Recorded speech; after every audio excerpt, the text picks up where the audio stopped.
जिंदगी में उतार चढ़ाव का रहना बहुत जरूरी है। जैसे ईसीजी में सीधी लाइन का मतलब मौत होता है। ऐसा कहना है एक महान भारत का बिजनेसमैन रतन टाटा का, जिन्होंने भारत के मूल्य और उनके लोगों के लिए एक आलीशान कंपनी खड़ी करी, टाटा।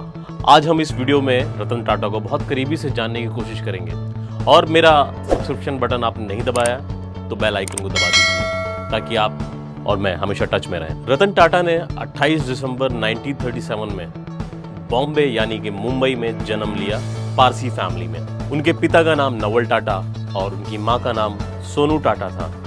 उन्होंने शुरुआत की पढ़ाई Cathedral and John's Connon School Mumbai में की, बिशप कॉटन स्कूल शिमला में की। और 1948 में जब वो 10 साल के थे तो उनके माता पिता का डाइवोर्स हो गया। उसके बाद उनकी दादी ने उनको संभाला और उनका इंटरेस्ट आर्किटेक्ट में था और उस इंटरेस्ट के साथ वो अमेरिका गए और कॉर्नेल यूनिवर्सिटी में उन्होंने एडमिशन लिया। और रतन टाटा बहुत शर्मीले किस्म के इंसान थे।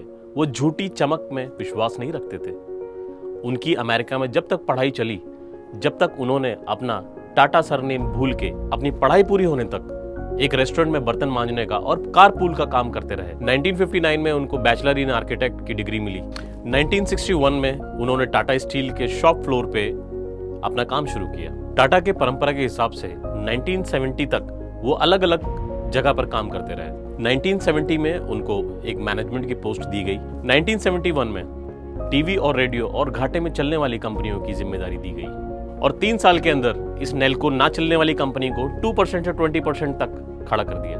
1975 में हार्वर्ड यूनिवर्सिटी से उन्होंने अपनी मैनेजमेंट की डिग्री हासिल की। 1977 में उनको टाटा एक्सप्रेस मील की बागडोर उनके हाथ में दी गई। इसके लिए टाटा मैनेजमेंट से 50 लाख इन्वेस्ट करने के लिए रतन टाटा ने बोला, लेकिन उन्होंने मना कर दिया और ये कंपनी क्लोज हो गई। उनकी जिंदगी में ये दूसरा बहुत बड़ा फेलियर था और इस फेलियर से उन्होंने बहुत कुछ सीखा। 1981 में उनको टाटा इंडस्ट्री का अध्यक्ष बनाया गया और 1991 में उनको टाटा ग्रुप का चेयरमैन बना दिया गया। और उसके बाद टाटा ने बहुत ऊंची छलांग लगाई। वो वैसे ही कमर्शियल व्हीकल्स में बहुत ही पॉपुलर था और आम इंडियन लोगों का कार का सपना पूरा करने के लिए रतन टाटा ने 30 दिसंबर 1998 में आम इंडियंस के लिए टाटा इंडिका लॉन्च की। लेकिन इस कार को बनाने के बाद ऑटो एनालिसिस ने इसको बहुत क्रिटिसाइज किया, जिसकी वजह से इसकी सेल्स बहुत नीचे चली गई और उनका सपना ये टूट गया। टाटा इंडिका की फेलियर्स के बाद टाटा मोटर्स को बहुत बड़ा नुकसान हुआ और रतन टाटा को इसकी बहुत आलोचना की गई और बहुत कुछ सुनने को मिला। 28 दिसंबर 2012 को जब वो 75 साल के हुए तो उन्होंने चेयरमैन से इस्तीफा दे दिया और साइरस मिस्त्री को कमान सौंपी। रतन टाटा आजीवन कुंवारे रहे।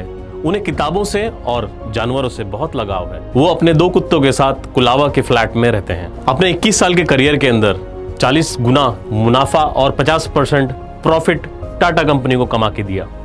आज टाटा की 100 से ज्यादा कंपनीज हैं और 150 देशों में काम करती है।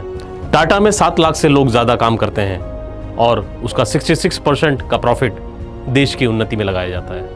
रतन टाटा को 2000 में पद्म भूषण और 2008 में रतन टाटा को पद्म विभूषण से नवाजा गया, जो देश का सबसे बड़ा पुरस्कार है। और ये थी हमारे रतन टाटा की कहानी। और जाते जाते एक लाइन में बोलना चाहूंगा, जो लोग आपको दौड़कर हरा नहीं सकते वही लोग आपको तोड़कर हराना चाहते हैं। ऑलराइट, मेरा नाम महफूज खान है। फिर से मिलेंगे हम।